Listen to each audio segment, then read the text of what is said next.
गणेश भगवान जी की जय। चला जिज्जी, अब बहुत देर हुई गई उपास रह रहे, भूख लाग आई है, जल्दी से कथा कहा। जब तुम पंचन का इतना भूख लागा थी तो कहेगा उपासी रहो करती हो, ना रहा करा ना रहती हम हन, और पेट तुम्हारे पे आते हैं, तुमसे क्या मतलब। चला कथा कहा, फिर समय न बर्बाद करा। हो ध्यान से सुना फिर। एक प्राचीन पौराणिक कथा के अनुसार सत्यवादी राजा हरिश्चंद्र के राज में एक कुम्हार रहा करता था। एक बार उसने बर्तन बनाकर आवा लगाया, पर बहुत देर तक आवा पका नहीं। बार बार नुकसान होता देखकर कुम्हार एक तांत्रिक के पास गया और उसने तांत्रिक से मदद मांगी। तांत्रिक ने उसे एक बालक की बलि देने के लिए कहा।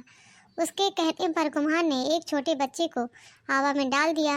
उस दिन संकष्टी चतुर्थी थी। उस बालक की मां ने अपने संतान के प्राणों की रक्षा के लिए भगवान गणेश से प्रार्थना की। कुम्हार जब अपने बर्तनों को देखने गया तो उसे बर्तन पके हुए मिले और साथ ही बालक भी सुरक्षित मिला। इस घटना के बाद कुम्हार डर गया और उसने राजा के सामने पूरी कहानी सुनाई। इसके बाद राजा ने बच्चे और अपनी माँ को बुलाया तो माँ ने संकटों को दूर करने वाली सकट चौथ की महिमा का गुणगान किया। तभी से महिलाएं अपने संतान और अपने परिवार की कुशलता और सौभाग्यता के लिए सकट चौथ का व्रत करने लगी। बोलो सकट मैया की जय। जय सकट माता की जय, गणेश भगवान की जय, जय गणेश भगवान की जय। जी एक तो कथा रहा है ना देवरानी जेठानी की भी है माँ, तो वो सुना दिया।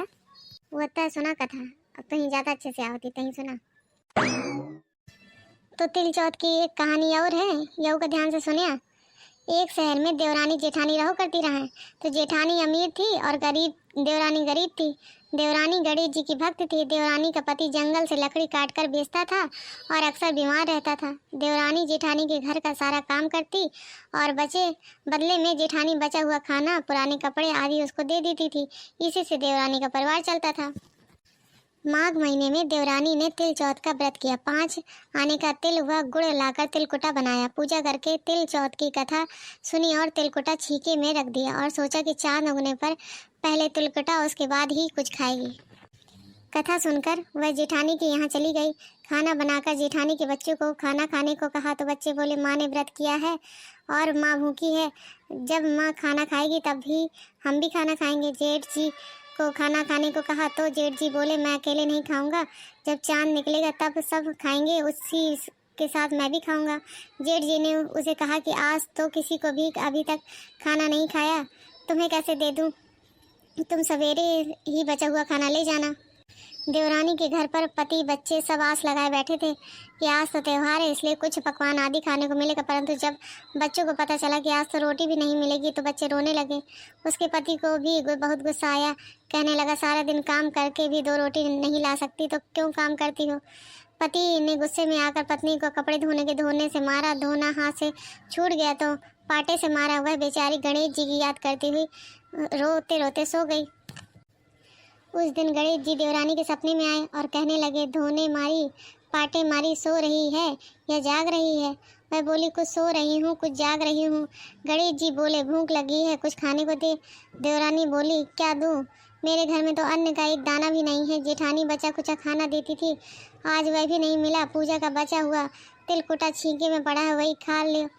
तो तिलकुटा खाने के बाद गणेश जी बोले धोने मारी, पाटे मारी, निपटाई लागी है, कहाँ निपटे। वह बोली यह पड़ा है घर, जहाँ इच्छा हो वहाँ निपट लो। फिर गणेश जी बच्चे की तरह बोले अब कहाँ पहुँचूँ, नींद में मग्न। अब देवरानी को बहुत गुस्सा आया, कब से तंग किए जा रहा है, सो बोली मेरे सर पर पहुँच लो। और कहाँ पहुँचोगे। सुबह जब देवरानी उठी तो यह देखकर हैरान रह गई कि पूरा घर हीरे मोतियों से जगमगा रहा है। सिर पर जहाँ गणेश जी पोछनी कर गए थे वहाँ हीरे के टीके व बिंदी जगमगा रहे हैं।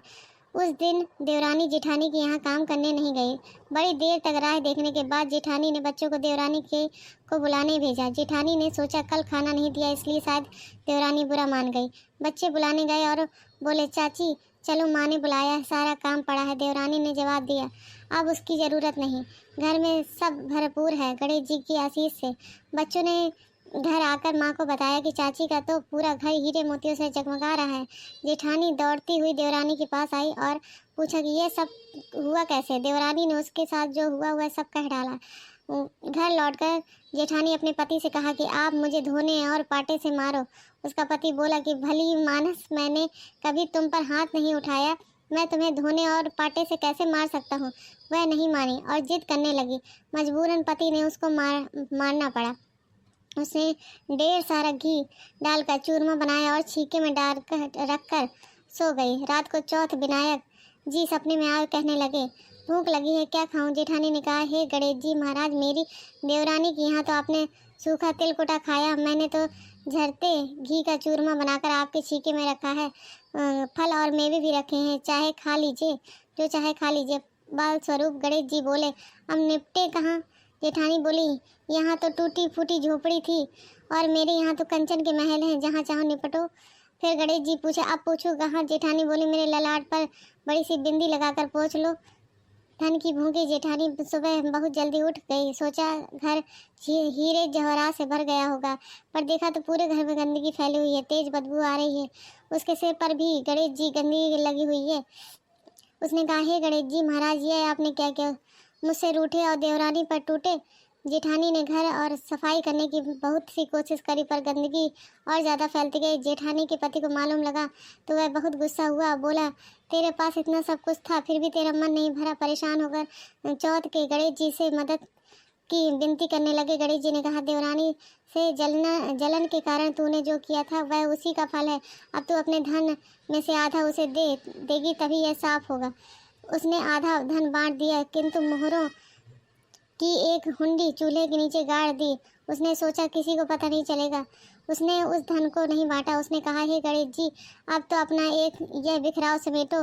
वे बोले, पहले चूल्हे के नीचे गड़ी हुई मोहरों की हंडी सहित ताक में रखी 2 सुई के भी 2 हिस्से कर इस प्रकार गणेश जी ने बाल स्वरूप में आकर सुई जैसी छोटी छोटी चीज़ों का भी बंटवारा किया, अपनी माया समेटी। हे गणेश जी महाराज, जैसे आपने देवरानी पर कृपा की, वैसे सब पर करना। कहानी कहने वाले, सुनने वाले व हुंकार भरने वाले सब पर कृपा करना, किंतु जेठानी को जैसी सजा दी वैसी किसी को मत देना। बोलो गणेश जी महाराज की जय, चौथ माता की जय।